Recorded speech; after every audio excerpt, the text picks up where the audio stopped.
видео ще ви покажем как работи принтерът Brother DCP-195C с система за непрекъснато подаване на мастило.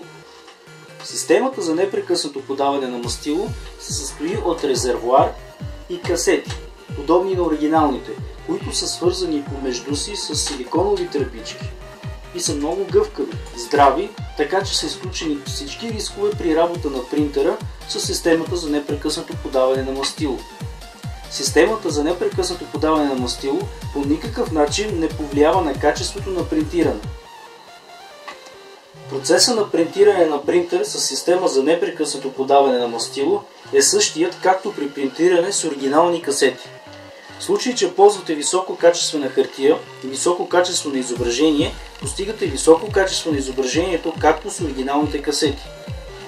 Системата за непрекъснато подаване на мастило по никакъв начин не забавя процеса на печат. Същевременно намалявате цената на всяка страница от 20 до 30 пъти и спестявате до 95% от разхода за печат.